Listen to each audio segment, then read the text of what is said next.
l-erba' tal-ewwel ġimgħa tar-Ramdan. Qari mill-Evanġelju ta' San Luqa, kapitlu 11, versi minn 29 sa 32. F'dak iż-żmien, meta l-folla tan-nies diedet, Ġesu qabad u qal: nisel ħażin huwa dan in-nisel, irid sinjal, imma ebda sinjal ma jingħatalu ħlief is-sinjal ta' Ġona.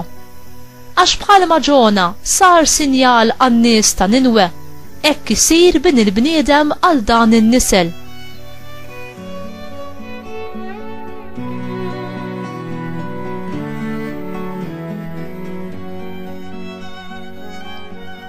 Fjum il-ħaq, is-sultana tan-nofsinhar qatt tqum man-nies ta' dan in-nisel u tikkundannahom għax ġiet minn truf l-art biex tisma' l-erf ta' Salamun u waraw li hawnhekk hawn min huwa aqwa minn Salamun.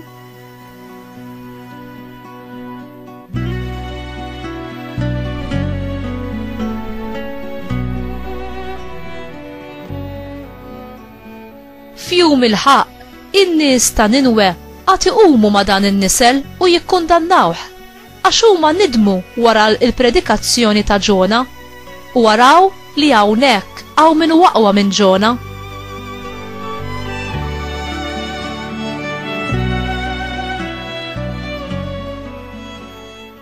Il-kelma tal-mulej, tifħir lilek Kristu.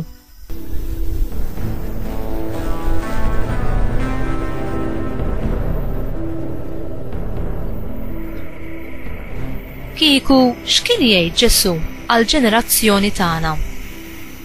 Ġesu ta' ċanfira pjuttost qawwija lil ġenerazzjoni tiegħu meta huma riedu sinjal minn għandu.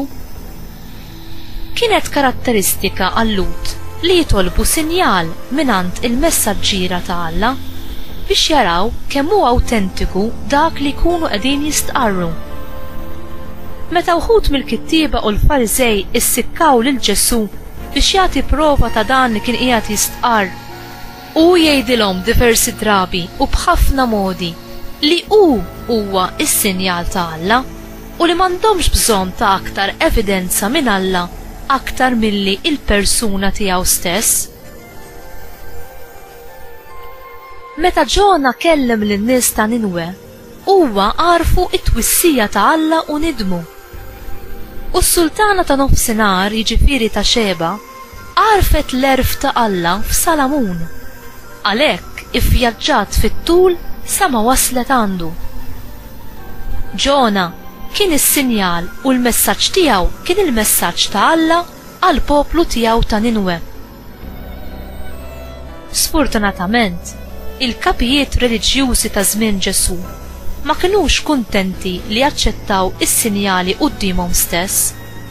Huma ma aċċettawx il-messaġġ ta' Ġwanni l-Battista u issa huma ma jaċċettawx lil Ġesu bħala l-ikkonsagrat ta' Alla, jiġifieri l-Messija, u għalhekk ma jagħtux każ tal-messaġġ tiegħu.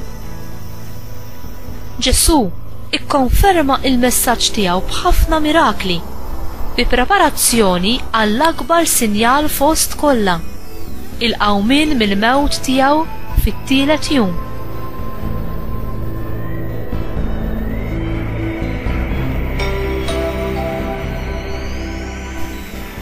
Il-mulej Ġesu, permezz tad-don tal-Ispirtu Santu fis-sagrament tal-qrar, joffrilna il-ħelsien mid-dnub u permezz tal-istess Spirtu tiegħu jatina l-erf għal ħajjitna jekk aħna nagħtuh widen. Inti tafda fil-erf ta' Alla? Jirċievi dan l-erf safi ta' Alla min verament ifittex dak li huwa tajjeb u li jmur skont l-ordni tal-pjan għaref ta' Alla. Itlob lil Alla biex iġeddet lil moħħok u biex iżidlek il-għaġġ għall-erf safi tiegħu.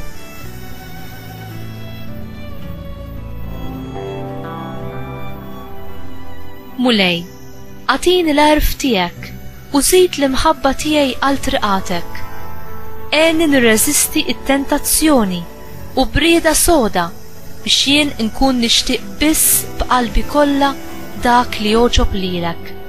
Amen.